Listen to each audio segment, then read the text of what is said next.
Oh, hey, good morning, good afternoon, everybody, depending on which part of this beautiful country that you're in. You're watching Rebel Roundup, our daily news and opinion show. I'm your mostly regular host, Sheila Gunn Reid, and I'm joined today by my friend and colleague in Coburg, Ontario, Tamara Ugolini. Tamara, how's it going?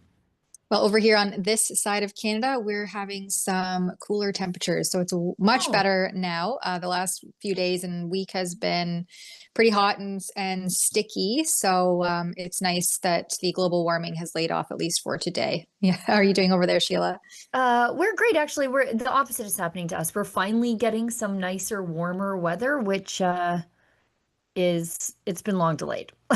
It's finally, I think, here. I think it's supposed to be 28 today and like that empty prairie sky. So I'm fluctuating between complaining about the heat and wanting to enjoy like the little bit of it that we get as Albertans every single year. I'll be running in and out between my bunker under the stairs and my garden, I think, most of the day. We've got a very busy day. Tamara, I Yes. will let you tell people how they can get involved, and then we'll get into the news of the day. Because if you thought that your days of being embarrassed by our liberal government were over after Justin Trudeau thankfully resigned, well, you would be mistaken because our days of international embarrassment are back upon us. We had a little bit of reprieve, but it's back and it's going to be a problem. Anyway, so Tamara, tell everybody what we're doing around here, and then we'll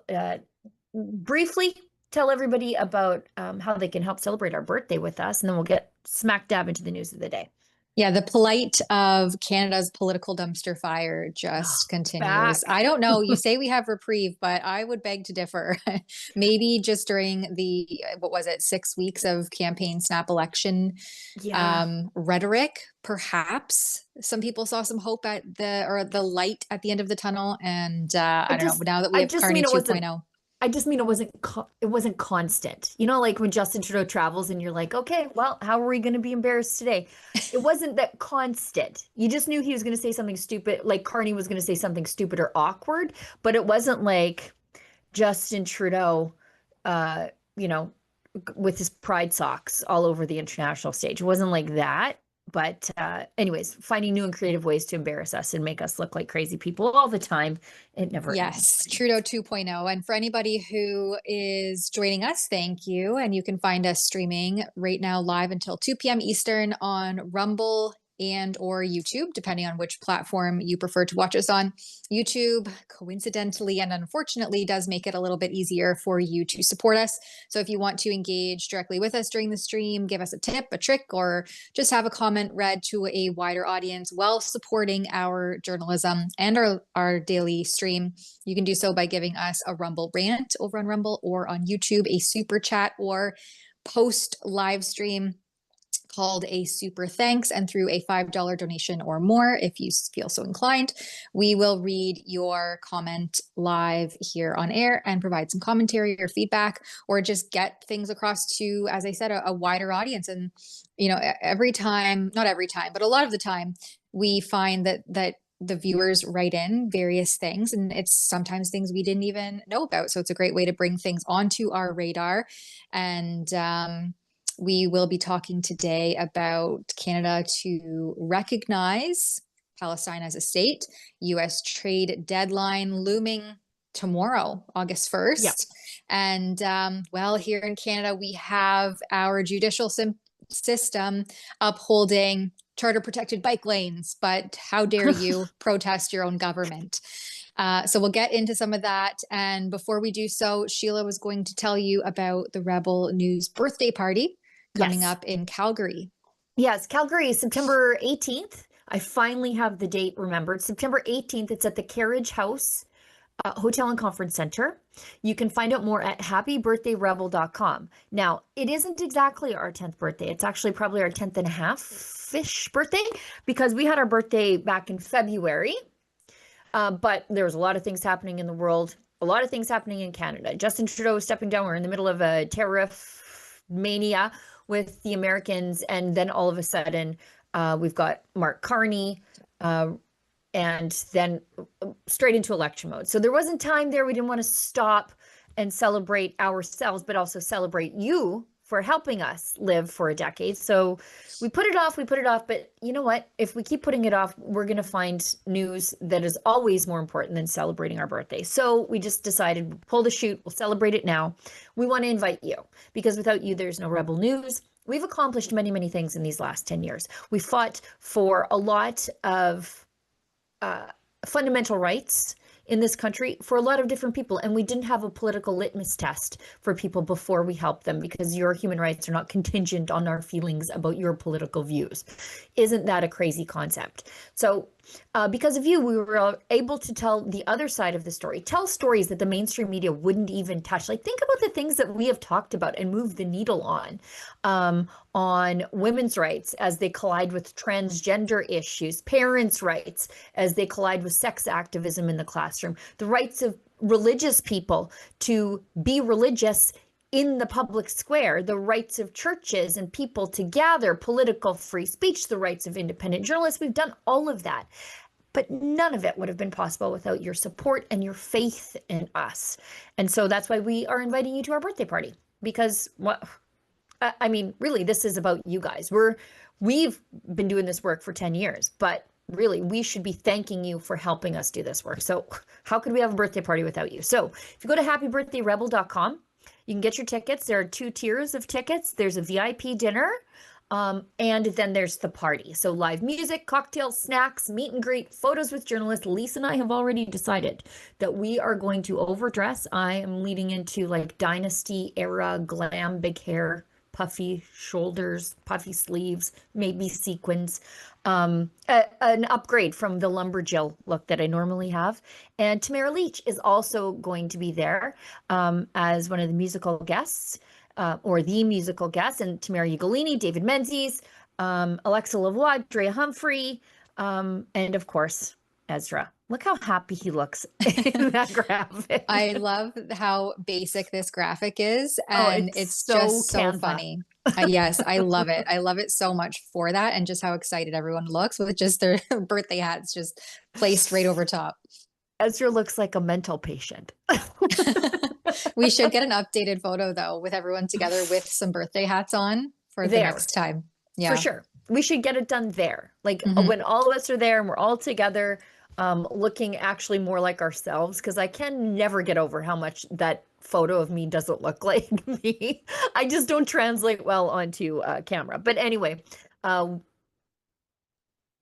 if you want to see Ezra that happy in person, might I suggest you join us at our birthday party, September 18th. All right, that's it. Let's get into the news of the day. My goodness. In a shocking surprise to nobody with a brain, Mark Carney now says that the trade talks with the US might not end by the August 1st deadline. Which he Well, set himself. he said it, but I could have told you that when at the G7, the UK shows up to sign the trade deal they've already negotiated and approved with the Americans. And then Mark Carney and Trump come out and say, we're going to agree to keep talking. So you're going to agree to nothing. Like, we're right next door to each other. You think we could figure this stuff out? No, they're too busy picking fights with the Americans than to actually sit down and work this out. Like, it's just, it still boggles my mind how quickly our relationship devolved with our greatest ally and trading partner. And not just our greatest ally and trading partner, but the greatest trading and cultural military relationship on the face of the earth in the history of human civilization fell apart in 10 years with the liberals in charge. And nobody actually seems all that interested in repairing it. It just boggles the mind. Yeah, these trade talks, well, you have Carney saying that they have been complex, comprehensive, and constructive, but not constructive enough to actually have reached any sort of tangible deal by this deadline that he himself set. And this is according to CTV News. He also said that the talks are ongoing and cover a broad variety of topics. I mean, how long have you guys been at this?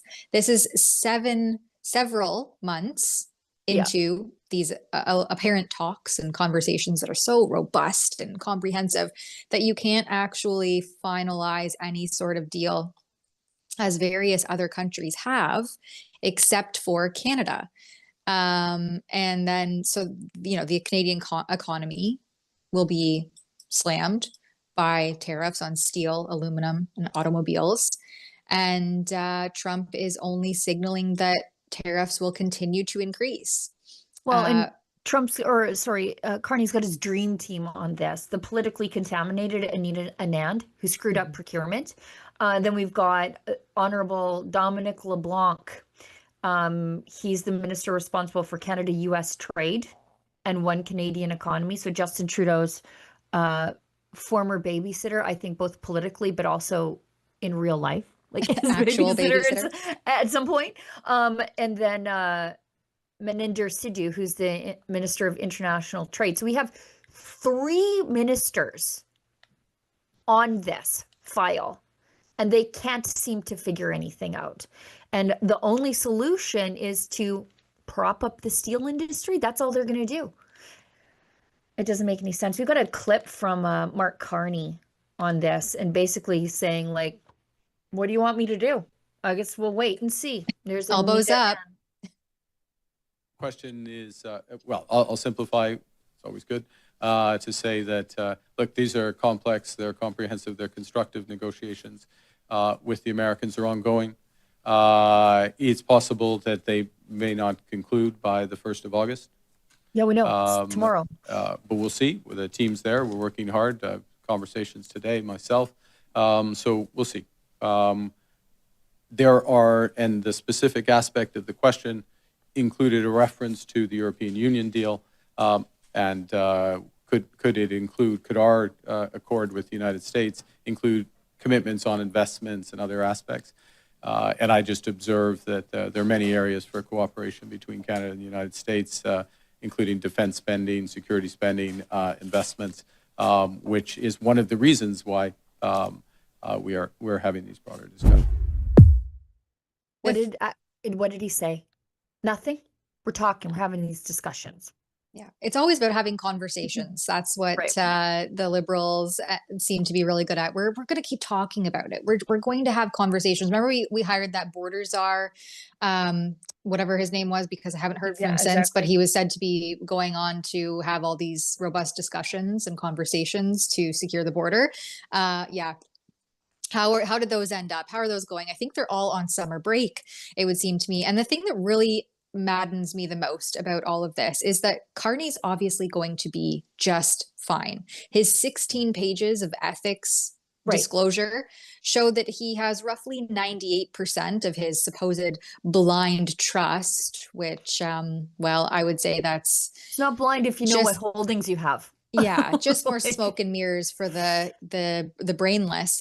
But 98% of those companies that he has in this supposed blind trust are US based companies that are going to be just fine throughout all of this. And don't forget that he moved Brookfield Asset Management out of Canada ahead of all of this economic turmoil back in November, just before he was slated to run as the Trudeau replacement. He was busy doing those deals, getting his companies out of Canada because he could see the writing on the wall. And then all of a sudden it's like, oh, well, Trump's hitting us with all of these tariffs and starting this trade war. And it's like, yeah, but you knew, because you got your companies out of here far in advance of this dumpster fire.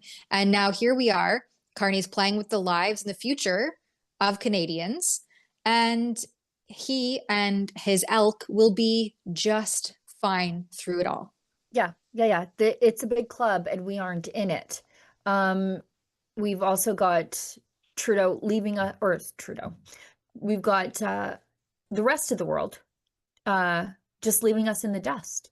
So we've got Donald Trump saying on Truth Social, "I've concluded a telephone conversation."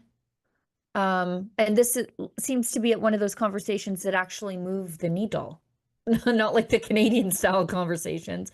Trump says, "I've just concluded a telephone conversation with the president of Mexico, Claudia Sheinbaum, which was very successful in that more and more we are getting to know and understand each other. The complexities of a deal with Mexico are somewhat different than other nations because of the problems and assets of the border." And then he goes on to say, we have agreed to extend for a 90-day period the exact same deal as we had for the last short period of time, namely that Mexico will continue to pay a 25% fentanyl tariff, a 25% tariff on cars, and 50% tariff on steel, aluminum, and copper. Additionally, Mexico has agreed to immediately terminate its non-tariff trade barriers, of which there were many. We'll be talking to Mexico over the next 90 days with the goal of signing a trade deal somewhere within the 90-day period of time or longer. Present at the meeting were Vice President J.D. Vance, and then it goes on to list them all. So anyways, Mexico is having, sounds like, productive talks with the United States. And what are we getting here in Canada? Who knows? The promise of maybe more talks.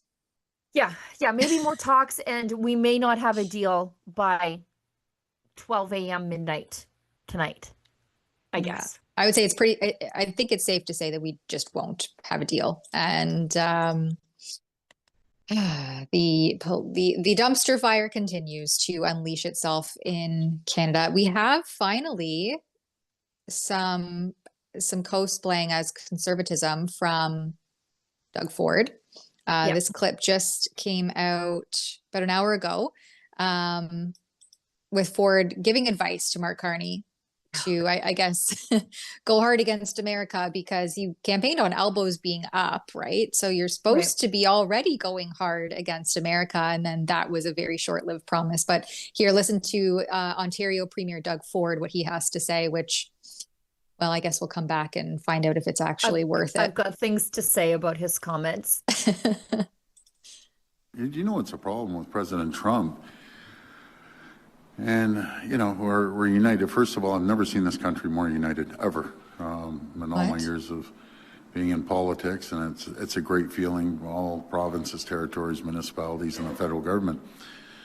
But, you know, Prime Minister Carney's trying his best, but this guy will say something one day, and he'll wake up, and the cheese slips off the cracker, and then all of a sudden he goes the other way.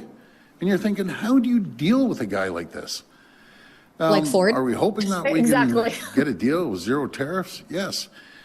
But I always say how we can kick back, and it's not the American people, kick back at President Trump. Let's start onshoring everything, absolutely everything we possibly can. Like I-beams, those big steel I-beams. I didn't realize we don't make them here until found out during the trade deal. Or the rails that are beautiful. Our cars are going to be made, sorry, the street cars are going to be made down the street. We don't make the rails, so we need to start making rails. And start making sure that we make those steel I-beams and aluminum cans. Aluminum cans are my favorite. The Coke, the Pepsis, all the other beverages, the Molsons, the Labatt's, the craft brewers. We're the kings of aluminum in Quebec. They ship the aluminum down, 25% tariff. They get printed and formed, 25% back tariffs. So my question was, why aren't we making aluminum cans here? Now we're going to be making aluminum cans. They're going to lose $1 billion worth of business in the U.S. And same with tin cans from Dofasco. Ship it down to the U.S. They get formed. I had a meeting with the big users of the tins. Now we're bringing a line up here. And they're going to be losing out on about 1.3 billion cans just on the tin cans. But we can build anything here. We're an economic powerhouse.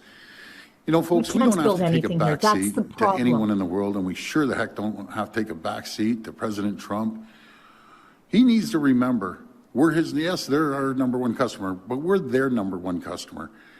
You hear about all these deals he's making, and they're good countries, Japan and Korea. But I'll give you an example with Japan. He said he made this beautiful deal and everything, and God bless him. But they buy $79 billion worth of products, U.S., off of the U.S. Canada buys $359 billion U.S. off the folks south of the border. 9 million Americans wake up every single morning to produce a widget or a good just for Ontario alone. Those 9 million jobs are in jeopardy right now. We buy more products off the U.S. than Japan, Korea, China, the UK, and France combined. So I wouldn't roll over, and I've told the Prime Minister, do not roll over, hit that guy back as hard as we possibly can, and that's what we need to do, and we can do it. We can All build right. anything here That's in enough. Canada. Yeah, I think we need to cut. He did roll over. Do we Yeah, of all course. forget 2 weeks ago when Carney rescinded immediately the digital Yeah. sales tax after Trump threatened to halt tariffs completely Well, unless I'm he glad, did? and I'm glad he did actually, because that would have made all of our streaming platforms more expensive. But yeah, Yes. like Doug Ford saying like, who knows what the guy's up to today? Like, first of all, don't insult President Trump. He's a very proud man and he pays attention to what people say about him. Don't say his cheese slid off the cracker, especially Doug Ford saying that when he's like, yeah, we should cut off oil to the United States. Oh, wait, don't do that. We should, because that would cut off our oil. We should cut off energy, like as in electricity to upstate New York. Oh, wait, actually, we're not going to do that. Like, he's the guy who flip-flops. And then to say we can build anything in Canada, that's the problem. We can't, because people like Mark Carney are running the country. You know, if Ford wants to say something about us sending stuff to the United States to be completed and then coming back into Canada, let's talk about oil. Because the oil that Ontario and Quebec rely on is Alberta oil, but it gets sent to the United States and then it comes back up through Line 9 and 5. That's a problem. If you want to end your reliance on an integrated trade system with the United States, which I don't want to end that reliance. I think we should figure out how to work together. But where's our West-East pipeline? Why don't we start repealing some of the onerous pieces of legislation that have scared away any sort of private sector investment in building pipelines in this country? That's the problem. I don't want the government to do it. I want the government to get out of the way. But for Doug Ford to say, we can build anything in this country, actually, we can't. That's the whole problem. And also, we are not more united than ever. And once the first province goes, the second province will go. There are two provinces that are like, we got to get out of here. Like, it's the least united this country has ever been. He's living in a dream world. Yeah, absolutely. And just to even claim that we're united when there is a mass exodus of Ontarians out of Ontario, Yeah. fleeing to other places like Alberta or like to the United States because they can no longer handle living under this absolute disastrous government.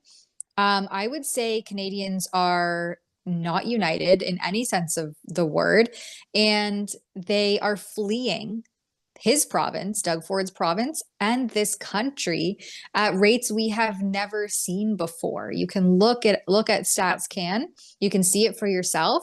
People are getting out of Dodge because it is quite literally, I've said it so many times, a dumpster fire right now. And you have people like that, Premier of Ontario, going up in front of the people and talking absolute gibberish. It is so alarming that they haven't, by this point, at the very latest and least, switched gears, because that is what we need. As more trade deals get finalized with other countries in the US, those ties strengthen, and Canada will have nothing left to leverage because all of the deals will already have been done. Yeah. And as Trump just says, you know what, forget Canada. They can't get their act together. They're not coming to the table. And what makes it worth his while to want to get a trade deal in place when he's out there making deals with all these other countries and Canada's just left like twiddling their thumbs, hoping that Big Brother comes back around. Mark Carney is weak. His elbows are tucked and his tail is neat between his legs. He's not getting us any sort of winning trade deal here. And again, it doesn't matter for Mark Carney. He'll be all right. It's us, the little guys and the plebs, who are going to suffer through the fallout of all of this. Right. And this anti-American nonsense was simply a strategy to get elected. And he doesn't care what it does to our economy because, as you say, he'll be fine. And you're right to point out that we are or will be left in the dust, but we are left in the dust. So this is a tweet from the boss here. Justin Trudeau said there was no business case for Canadian liquefied natural gas. South Korea just agreed to buy, what is that, $100 billion in liquefied natural gas from the United States. This is from Trump. I'm pleased to announce that the United States of America has agreed to a full and complete trade deal with the Republic of Korea. The deals that South Korea will give to the United States, $350 billion for investments owned and controlled by the United States and selected by myself, the president. Additionally, South Korea will purchase $100 billion of liquefied natural gas or other energy products. And further, South Korea has agreed to invest a large sum of money for their investment purposes. So this is what our Liberal government, advised by Mark Carney. Like, you think Justin Trudeau was saying there's no business case just because he felt there was no business case? He hired Mark Carney to be his economic advisor, and Mark Carney said there was no business case. And in the meantime, this $100 billion, where do you think that's going to be lost from in Canada? This is why the West wants out. Northern British Columbia, Alberta, and to some extent Saskatchewan. That's where this liquefied natural gas is being now what's a stranded asset, as they call in the industry. Why? Because now our customer, or our potential customer, South Korea, did a deal with our competitor, the United States. This should have been ours. Instead, $100 billion of investment has been robbed from Western Canada because the Liberals sat on their hands, because they're anti-West. And fueling their anti-Western sentiment is their anti-oil and gas problem. And we're poorer for it, because a West that does well is a Canada that does well. These are jobs. This is somebody's first home. These are new pickup trucks. This is hockey for kids that's gone out of these families' pockets because our jobs have gone to the United States thanks to Mark Carney, who was supposed to be this like economic savior and saving grace. And all the Liberals that I interviewed ahead of the election, and the little candidates were here in rural Ontario campaigning, I was saying, to people, well, Mark Carney's been whispering in the ear of Justin Trudeau for the last several years. What makes you think that he will be any better now? And they say, oh, he's an economic guru and he'll get us out of things. And don't worry, you'll see. And well, here we are living in the disaster that is Justin Trudeau 2.0. So elbows up, Canada, because you were hoodwinked. Thank you, Liberal voters. Yep. And on that note, let's maybe hit a quick ad break and we'll come back to more Carney nonsense. Our national embarrassment continues. Yes.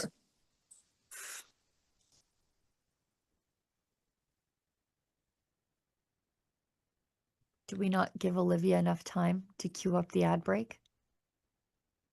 Here we go. That's okay. Are you, or do you know, a young, freedom-loving truth seeker who's sick of legacy media spin and woke newsroom groupthink? I'm Sheila Gunn-Reid. I am the editor-in-chief at Rebel News, and I'm the president of the Independent Press Gallery of Canada. And I wanted to personally invite you, or the young person you know, to the Democracy Fund's 2025 Student Journalism Conference and Job Fair happening in Toronto from October 3rd to 5th. This year's theme is the free market, not just in economics, but in speech, in ideas, and in media. If that inspires you instead of intimidating you, then this is your moment. Over 3 packed days, successful applicants will get hands-on training in modern journalism with a focus on digital platforms, storytelling, and civil liberties reporting. You'll attend interactive sessions complete with real-time group assignments graded by senior journalists and compete for a grand prize. It's all expenses paid, flights, accommodations, and meals fully covered. This is a professional grade experience for aspiring journalists with guts and grit. We're looking for Canadians or permanent residents or work permit holders age 18 to 30 who demonstrate ambition, integrity, and a commitment to free speech and truth-telling. You don't need a journalism degree, just the courage to challenge the narrative and the work ethic to back it up. Speakers include Ezra Levant, David Menzies, Tamara Ugolini, and yes, I'll be there too. Past grads have gone on to work in independent media, including right here at Rebel News. And for those of you who believe in building an independent media ecosystem, you can help too. If you're a business or individual who wants to sponsor this conference, email us at events@thedemocracyfund.ca. Applications close very soon, August 3rd. Visit thedemocracyfund.ca to apply or support the next generation of fearless Canadian journalists. Let's train reporters who tell the truth, no matter who it offends. Alberta powers Canada, but Ottawa keeps limiting our potential. The Alberta Next panel wants your ideas to strengthen our sovereignty within a united Canada. Help decide what's next for Alberta. Visit alberta.ca/next.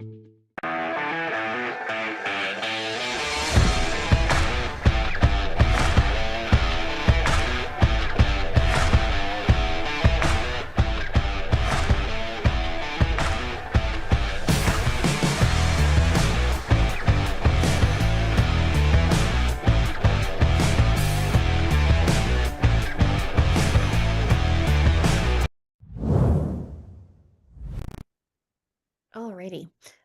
Also, just again, from the desk of the president of the Independent Press Gallery, if we have independent journalists watching the show right now, or if you know one, can you please tell them, or please head on over to the Independent Press Gallery right now and become a member. It's $10 a year. It provides camaraderie, support, training. I will denounce your treatment. We'll help get you access to stuff, and we'll make sure that you know that you're not alone out there in the world. So we also have, as a membership benefit right now, we have an upcoming defamation training with a media lawyer. I think it is coming up, I want to say August 8th. But anyways, you can find out more details at the Independent Press Gallery. I think it's independent, what is the URL there? independentpressgallery.ca. And it's not just for like on-camera journalists like us, but if you are a videographer, a blogger, journalist, if you publish anything, you need to know defamation law in Canada. So your $10 yearly membership will get you access to that online training seminar. And all you have to do to join the Independent Press Gallery is to, basically commit to never taking money from the government to do the work that you do. You can see our mission statement there, but there's strength in numbers, friends. The Parliamentary Press Gallery has their little cabal that never advocate for the real rights of journalists.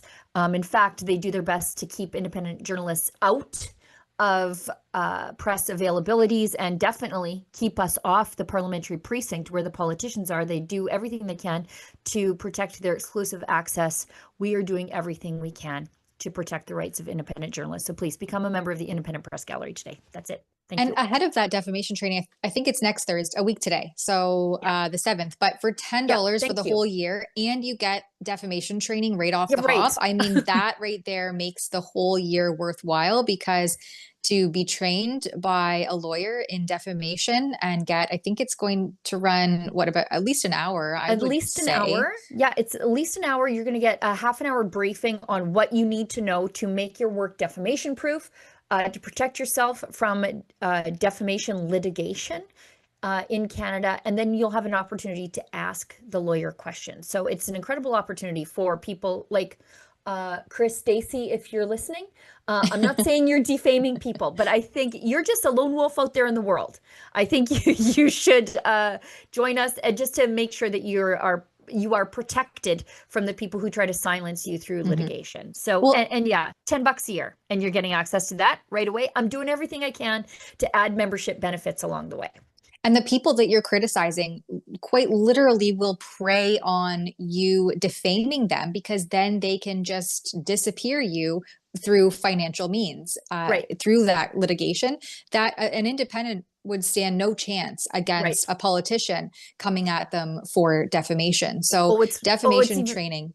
and it's even worse than that, because a lot of these people that you are taking a run up on, they are taxpayer funded activists. So if you're taking a run up against, let's say, one of Faye Johnstone's rackets, those are funded by the federal government to engage in litigation against you.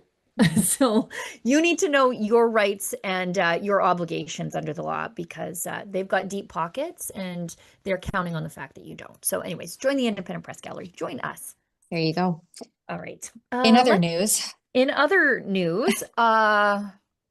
Anyways, as I said, our national embarrassment continues. yes. Yesterday, Mark Carney announced that Canada will recognize a Palestinian state in September. I think the only thing worse than doing this would have been to do it on October 7th, on the anniversary of the Hamas terror attacks that left 1,200 dead and roughly 250 people kidnapped and several Canadians dead.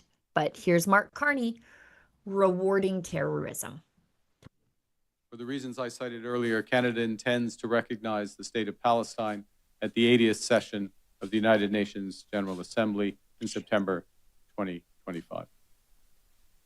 This intention is predicated on the Palestinian Authority's commitment to much-needed reforms, including commitments by the Palestinian Authority's President Abbas to fundamentally reform its governance, to hold general elections in 2026 in which Hamas can play no part, and to demilitarize the Palestinian state. Canada will increase its efforts in supporting strong democratic governance in Palestine and the contributions of its people to a more peaceful and hopeful future. I spoke today with President Abbas at length to reaffirm his commitment. Canada reiterates that Hamas must immediately release all hostages taken in their horrific terrorist attack of October 7th, that Hamas must disarm, and that Hamas must play no role in the future governance of Palestine.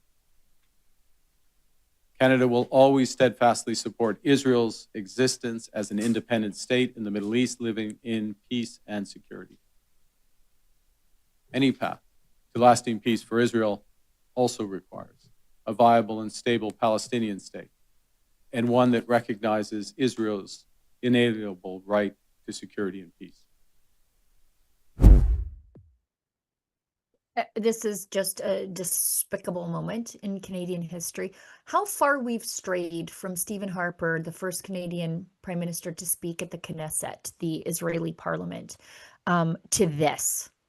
Rewarding terror. This would be like Canada officially recognizing Al-Qaeda as the legitimate government of Afghanistan after 9/11.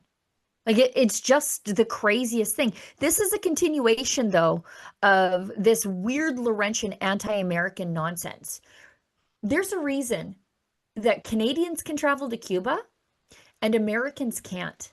And that's because we did not stand with our American allies in their embargo against Cuba. So every year, Canadian tourists go and prop up a communist regime that exploits its people and suppresses them, while the Americans refuse to participate in enabling any of that. It's just, this is a disgrace.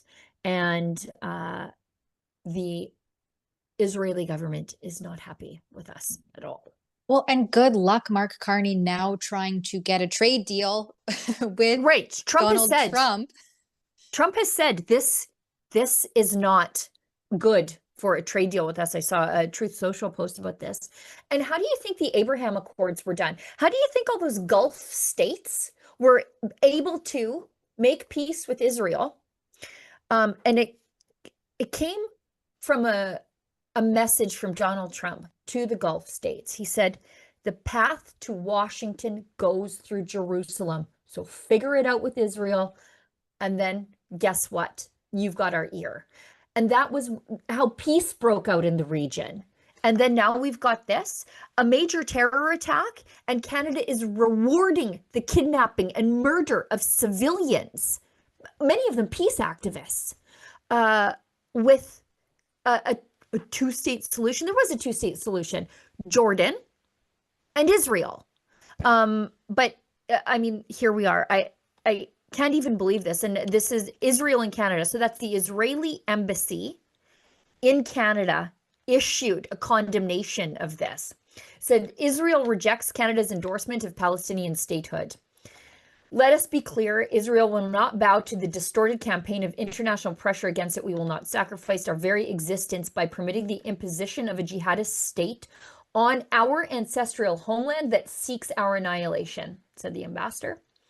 Recognizing a Palestinian state in the absence of unaccountable government, functioning institutions, and benevolent leadership rewards and legitimizes the monstrous barbarity of Hamas on October 7th, 2023. It punishes Israeli and Palestinian victims of Hamas, vindicates Hamas Western sympathizers, fueling anti-Semitism, and hardens Hamas's position at the negotiation table at the most critical time. As Mark Carney stated, a Palestinian state must live side by side in security with Israel and recognize the right of Israel to exist. President Abbas's latest vision for the future sharply contrasts with the Palestinian Authority's longstanding record. Thus, it is hard to see his newfound commitments as more than thinly veiled strategy to maintain the status quo with the sympathy and support of the international community. Canada and its allies should not be under any illusion otherwise. Yeah, and let's look at the numbers. So they want Abbas to step down and then Hamas to not run in the next election. 75% of people in Gaza support Hamas. So whether the next political terrorist entity that takes charge of that place is called Hamas, the ideology will still be exactly the same.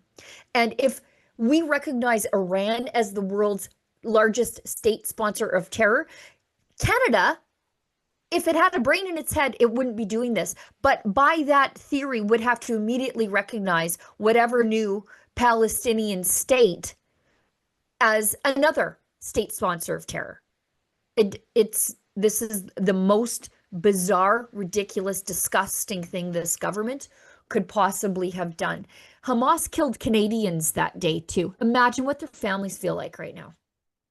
The thing for me that I keep going back to is, where does Mark Carney get off just kind of unilaterally making this assertion and decision, though? He's not done this with the approval of our democracy, of Parliament.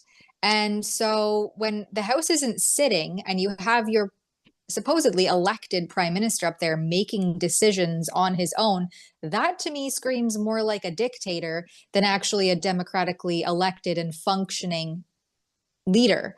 I just want to throw back to the article from Blacklock's here that came out this morning, where they note that MPs voted against this proposal just last year. So it was originally put forward by the NDP. They put forward a motion in the House, of course, to officially recognize the state of Palestine, and it was voted down. 204 to 118 rejected that motion. And Liberal MP Anthony Housefather said this would bring pain to one of two communities in Canada, because one strongly wants it to pass and one strongly wants it to fail. And then he goes on to say that this is rewarding terrorism. Foreign policy written this way is not a good thing, when we would be saying we are suddenly going to recognize the state of Palestine unilaterally, which I might add is what Carney is just doing now on his own. When for 50 years under successive Liberal and Conservative governments, we have said the parties need to negotiate. So this was just May of last year. What happened? Yeah. Well, now we have Mark Carney acting like a dictator. Yeah. Yeah. And he's being lit up, like lit up. Vivian Bursovici, I think is how I say her name. She was the ambassador to Israel under Harper. I think she called this idiotic. Rick Perkins, former MP, one of my favorites on the Green Slush Fund file. Great shame that he wasn't reelected. Is just absolutely scorching the Liberals on this. Former MP Michelle Ferrari, she says, sorry, I'm just bringing it up. Not only did Mark Carney give terrorists what they want, he's giving Donald Trump every reason to rationalize annexing us. Mhm. Yeah, because we are legitimizing terror. What do you think this says to the Jewish communities in Montreal, like in Outremont, in Toronto, that are terrorized by these Hamas sympathizers every week? That you can just terrorize a community of innocent Jews with your rampant anti-Semitism, and Mark Carney will side with the aggressor? There's no rule of law. Yeah, Trump says Canada backing statehood for Palestine makes it very hard to negotiate a U.S. trade deal. There you go. You know what? Not in the new country. We're out of here. We're out of here. Alberta's looking better and better. Yeah. Yeah. It's just a nightmare.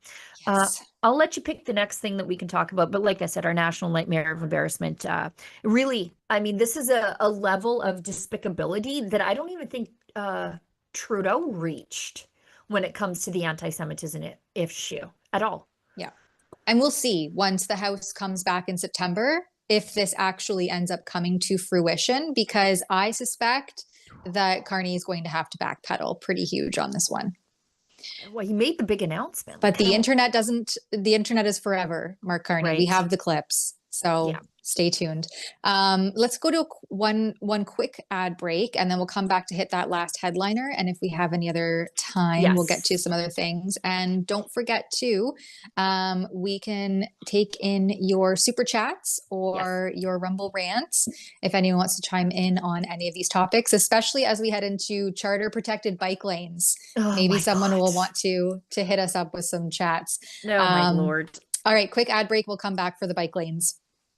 Gun bans make great distractions. Trudeau may be gone, but Carney has picked up his same We rhetoric. will quickly, and I mean quickly, reinvigorate the buyback of Hunters, collectors, competitors, and defenders of tradition are still being targeted, while criminals run wild under Liberal policy. But we are fighting back. Join us, Canada's National Firearms Association, in defense of freedom. Canadians know the national anthem. They stand in silence to remember those who died for this country. But not every Canadian knows their rights and freedoms. The Freedom Passport will change that. It looks and feels like a Canadian passport, but contains the Canadian Charter of Rights and Freedoms in a portable, easy-to-read format. The Freedom Passport. Order one for yourself and for all the freedom lovers that you love at freedompassport.ca. Oh my goodness. All right. Okay. This one comes from the Globe and Mail. And I just had it pulled up and then it refreshed on me and I can't get the full article. If we could put the full article there, we have it in the archives. So as I mentioned, this one comes from the Globe and Mail. And I need to make sure that I'm not a robot here online. Okay. So the Ontario had plans to remove bike lanes, and the Court of Appeal just ruled that that is unconstitutional. Lo and behold, the lead here says a judge has ruled that the Ontario government's plan to remove bike lanes along 3 major streets in Toronto is unconstitutional and violates the Charter of Rights and Freedoms by putting people at, I can't even get through it, at increased risk of harm and death. Death. You'll die without a bike lane. I can't. Oh my goodness. The fact that we've lived through the last 5 years of constitutionally infringing government actions, like repeatedly, excessively, and aggressively, and we're here now with bike lane removal being deemed unconstitutional, putting people at risk of harm and death. This is the peak bizarro world. I mean, literally, I say it all the time. I don't think it can get any crazier. And then something like this comes out, and I'm like, what kind of world are we even living in? So it comes in light of the government passing legislation last fall to try to give itself the power to remove existing bike lanes along Yonge Street, Bloor Street, and University Avenue, which are like key major routes of the downtown core that are just perpetually congested, that you quite literally could walk through faster than you could drive through. Sure. Yeah, you guys have the worst traffic in North America, by the way. Toronto, worse than LA. worse than New York City. Yeah. The time, I can't the drive believe time. it. Like, I It's can't believe when I'm there, I'm always overwhelmed by the traffic. I'm not a city yes. person. Like, I'm the only car that I see on my road most days. Otherwise, it's just tractors. Um, and I avoid the city during, like, Edmonton during, rush hour or whatever. But Toronto, like, even in the It's middle of the bad. night, it's bad. Because, like, I Yeah. catch weird flights because it's cheaper. And whenever I'm flying into Toronto, even when it's the middle of the night, 3, 4 in the morning that I'm headed to the airport, it's horrendous. It's how many lanes? Like, it's just, you just feel like an ant in an ant colony there. It's Mhm. oppressive. Can we bring that article back up? Because I will tell you my 2 favorite things in this article. Well, it's my one Aside favorite from thing. the death and the harm. The death and the harm. The legislation was this is my favorite. Thank you for bringing this up. The legislation was challenged by the advocacy group Cycle Toronto and And 2 2 cyclists. cyclists who use the lanes regularly. That too? like Edmonton has bike lanes, although they're moving away from having so many bike lanes, because we're a winter city, by the way. And nobody ever uses the bike lanes. Like, I always just see people using them to go around stuff, or delivery vehicles parked in a bike lane or whatever. Is it the same in Toronto where people are not using the bike lanes? Do they actually use them? I mean, people use the bike lanes, but why can't you just use your bike in the lane where the rest of the cars go, like everybody They'll else die, in the Tamara. world? Didn't you hear? Death. Gee. Yeah. Yeah. So these 2 cyclists, people say, oh, Tamara, go into the office for the live stream. It's only an hour away. And I'm like, wait, did you factor in the 401 and Toronto traffic? Because Yep. it may only seem like, if you use Google distance from Coburg to Toronto, yes, it's an hour. If you don't get caught up in all of that massive, relentless congestion, it has seems like there's taken me. always construction. And also perpetual construction. So usually what I'll try to do if I go into the office is I stay until at least 7 p.m. to bypass all of that rush hour craziness. And even then, one time it took me 4 hours to Oh my get God, home that's like from when me I to get to left Calgary. from at 7 p.m. because I hit all of these 1-lane slowdowns on the way home. And so normally it would be fairly smooth sailing. And no. And so that it just gives me like PTSD thinking about driving in the city. I absolutely hate it. And I am an aggressive driver. I have no qualms driving in the city, but it's the vast amount of time wasted sitting in traffic, That's the trying part to that get gets around me. stupid people.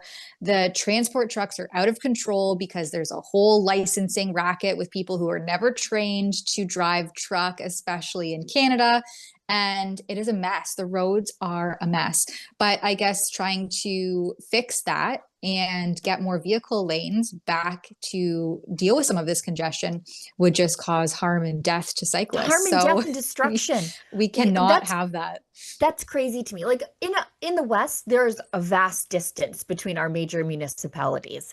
And I don't mind driving from my place to Calgary. It's about 4 hours, 8-hour round trip, but it is smooth sailing the whole time. Yes. Stay on the open road. There's a bend in the road by Lacombe, and that's about it. Like if I'm going to 3 hours east, like if I'm going to Saskatoon or something, I just get to the highway, I hang a left, and I drive straight Smooth sailing. till I get there. It's perfect. The idea of sitting in traffic and not moving is a special circle of hell for me. Yes. I can't do Same. it. Same. I also likewise cannot do it. But I wanted to just read the Whistle Stop's take Chris. on all of this. Yeah, Chris, he was great. Removing a bike lane would breach the charter, but jailing me for 3 days for protesting government mandates, which were illegal, by the way, doesn't. What about chaining the doors on places of worship or cafes? I guess I should have just put in a bike lane. Exactly. Like, this is madness. But the perfect thing is he's trolling Jason Kenney, the premier who had him arrested, who chained up his gas station and his campground for some reason and carted him off to jail for 3 days. Jason Kenney is outraged about how this should not be considered a charter right.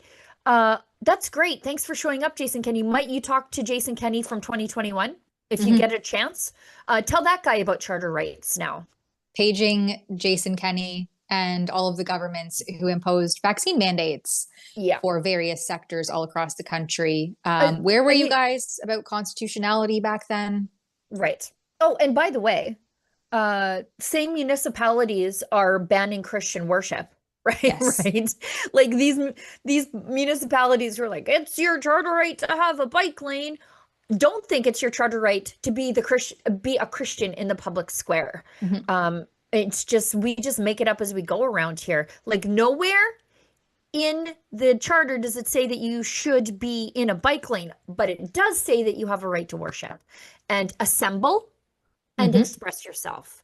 And you can do those anywhere, as long as you're not disrupting other people, and especially in public parts. Like that's for the public and for the public expression of your faith. You don't have to keep it inside. And I just want, the reason I bring that up is we have a BC conservative MLA who is now coming out and issuing a similar statement to what the province of Alberta did. We reached out to the province of Alberta for comment because the NDP and the far left-wing Looney Tunes in this province, and I don't know if I should make a distinction between those two groups, you know what I mean? I probably should lump the mainstream media in with them. They're angling to get Christian musician Sean Foyt's worship service at the Alberta legislature grounds canceled because they want to be inclusive of everybody. I'm like, canceling Christians is actually exclusive. You're excluding them. But the Alberta government issued a statement and we don't police speech around here as long as they have the proper permits and they've done things right. If you have been permitted to use the space, then use the space. We don't have a litmus test on that sort of stuff, as long as you're not making calls to terror or whatever. And so Heather Moss, BC MLA, I forget where she's from. I don't know which riding she's from. Anyways, she says, oh, Chilliwack North. Thank you. She said, and this is in response to Abbotsford, which ironically is in what should be considered the Bible Belt of British Columbia. Although demographics are rapidly changing, as they are in most places in this country. The cancellation of Christian worship concert at Mill Lake Park. Get that? Mill Lake Park. It's park. In Abbotsford raises serious concerns, not only for people of faith, but for all Canadians who value freedom of expression, religion, and peaceful assembly. Public spaces like Mill Lake Park are meant to serve as forums for a diversity of voices and beliefs. While Canada must never tolerate hate speech or calls to violence, simply expressing traditional or faith-based perspectives, however unpopular in some circles, I'm glad you pointed that out, does not constitute hate. Shutting down events based on ideological disagreement without any evidence of unlawful content or conduct sends a chilling message that certain views, especially those rooted in religious conviction, are no longer welcome in public life. This trend is deeply troubling. It's not just a local or faith-based issue. It's a national one. When public authorities give pass to openly anti-Semitic, pro-Hamas demonstrations on our streets, but crack down on peaceful Christian gatherings, the inconsistency is not just offensive, it's dangerous. The selective enforcement of tolerance risks eroding the very freedoms that define Canadian democracy. This is a lawful, peaceful event intended to bring the community together in worship and music. Its cancellation undermines the principles of an open democratic society. MLA Heather Moss, Chilliwack North. I'm glad she said it because that's exactly true.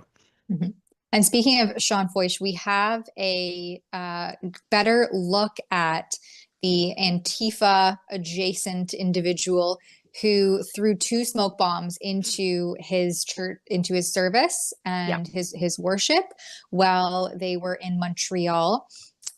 This comes from Alexa Lavoie, posted a better photo. You can see the guy with the suspenders there in the front. You can see him walking. And so if you know who this gentleman, I hesitate to call him such, if you know who this person is. He's built like SpongeBob on his way to a job interview. If you know a guy like that, look at him. Findthethug.ca. Just a square with legs. Yeah. Head on over to findthethug.ca. Send us your tips. Who is this thug? Help us find out who this is. And if you have any other footage or better footage, let us know also at that website. Yeah. And that's kind of that kind of could play into our daily dose of cringe, because we hit the headliners. But speaking of bike lanes, upholding life, liberty, and security, we have Olivia Chow here, of course. She is a recidivist Toronto on mayor. Daily Cringe. Yeah. This is an old clip, arguably, but it ties in with the bike lane theme. And so this is I don't know, a video from last year where Chow and one of her fellow councillors were cycling down Bay Street for Bike to Work Day. So you can see her there with her flower laden basket and her helmet, just biking around Toronto with a dress and a blazer on. Is it me, or do almost all of these people on these bikes look exactly the same? Like just boomer Ontario leftists bunging up traffic to prove a point because they got the time on their hands and they've got their $2 million house that they bought for a penny whistle and a moon pie back in 1967. And I see a handful of them not wearing helmets. So we want to talk about death. Right. Well, there's a guy in a hat there. Yeah. What are these cyclists? Look at them just living on the edge here. There's several of them without helmets on. I don't know if they really care about the constitutionality of bike lanes if they're not wearing helmets while they're riding. I know that they don't care about death and destruction there. That guy in the he doesn't care. Oh my goodness. Look, and so I'm not the bike helmet police. I don't care. Like, No, you want to know, but I don't care. But don't make that your excuse to make us pay for your expensive bike lanes. By the way, who pays for the bike lanes? Bike lanes? The people who drive the cars, right? You guys pay for that with gas tax. That goes to road maintenance. So these are just, and I know David Menzies is a cyclist. He is.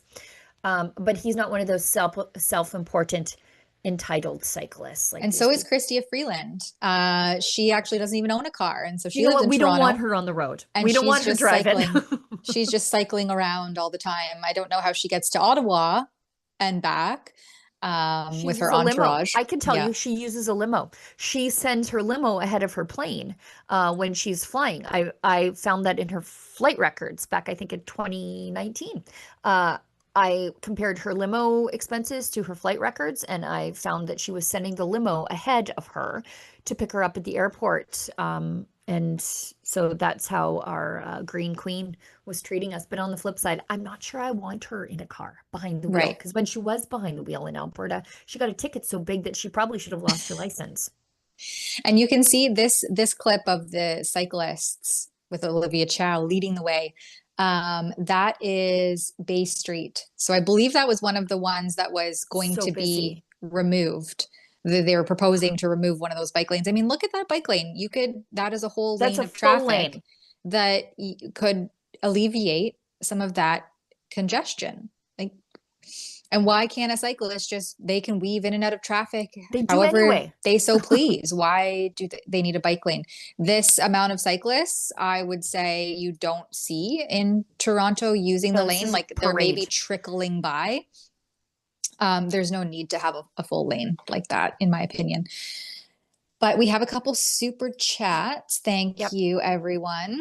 Politicians Never Lie says, please provide emails for government liberals, Carney, Diab, etc. Yeah, you should be able to find that. Yeah. You can literally just Google. If you go to, here's the quickest way, go to ourcommons.ca, ourcommons.ca, and then you can search by MP there, and you'll have all of their contact information, including their constituency office phone number. Yeah, so if I just pulled up Carney's, and I think I just even Googled Mark Carney Parliament, and it was the first one. And so if we have that page pulled up, I can show you how to find, there's a little tab, and it's right scroll right under his photo, roles, work, and then contact. And so if you click contact, you can find his email, and you can also send snail mail, and you don't need to provide postage sending to a member of parliament. So you can just throw it, make it out properly on a letter, an envelope, I should say, and it will get to your member of parliament or prime minister, whoever. So you can look up anyone that way. And then there's also a fun way you can, it's called opengov.ca, I believe it is. And you can also find like random bureaucrats and their contacts, including their phone numbers sometimes, not that they'll pick up, but it's also a fun way that you can contact people who are not elected to represent you, but represent you nonetheless. Right. Like if you want to ask Stefan Perot what exactly he does around here, the head of Elections Canada, you can find his information on there. There you go.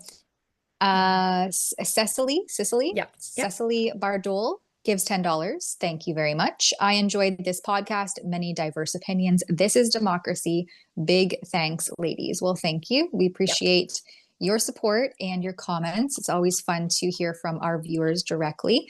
And with that, I think we're a wrap here, just about 5 minutes past the hour. And there will be 2 rebels hosting you again tomorrow. I think it's David and Drea. Yes, on for your Friday roundup. And that's ahead of the long weekend too. So don't forget, we won't have a stream on Monday. So we'll resume back normal time and place, 1 to 2 p.m. Eastern on Tuesday, August, whatever day that is, the 4th. The 5th. Yeah. So ahead of the long weekend, thanks everyone for joining. Thanks to everyone behind the scenes who made this stream possible. Thanks, Sheila, for being the mostly regular host of the stream.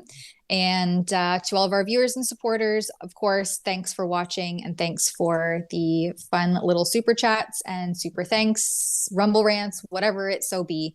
Until next time, hold on to your critical thinking caps, because you are going to need them. Stay safe. Folks, we all know this is a serious time for our province and our country. With President Trump taking direct aim at our economy, his goal is to take every single business out of our country, out of our province, and bring it down to the U.S. But I'll tell you, I will fight like I've never fought before, and we're going to continue fighting against President Trump and his radical views. I better stop there because I'll get on a rant. And I'll just tell you, our government is doing everything in its power to cut red tape and make Ontario and Canada the strongest economy in the G7. Our government has a plan to protect Ontario. And I always say our job is not only protect Ontario, but protect communities, protect families, protect jobs and businesses. And that's exactly what we're going to do. And I will not spare a penny to make sure we do it.